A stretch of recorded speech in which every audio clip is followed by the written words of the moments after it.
Mobil bernomor polisi Bang 1716N melarikan diri secara ugal-ugalan setelah aksinya dipergoki warga di kota Palembang. Hingga dalam proses kabur tersebut menabrak sepeda motor milik warga yang mencoba menghadang laju kendaraan. Insiden itu terjadi saat mobil tersebut tancap gas keluar dari lokasi kejadian dan berupaya menembus kepungan warga yang mulai berdatangan.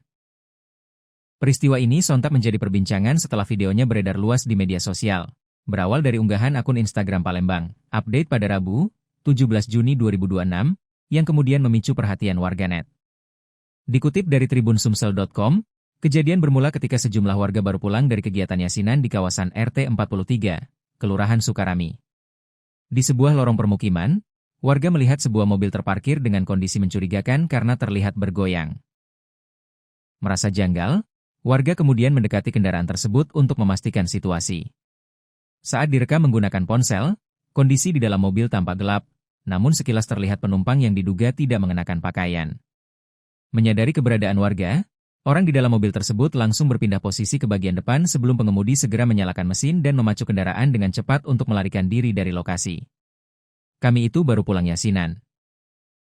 Pas masuk lorong pas sekali mobil itu parkir, kami kira berhenti mau mampir ke rumah orang, tidak tahu kalau mobilnya bergoyang.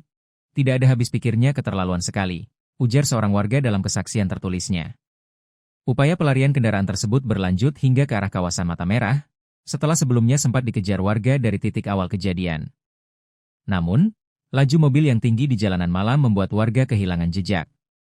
Budak Mesumin, Bang 1716N. Itu buktinya, videonya kami mengejar sampai ke Mata Merah tidak terkejar. Tolong bantu pantau Min, tolong lacak.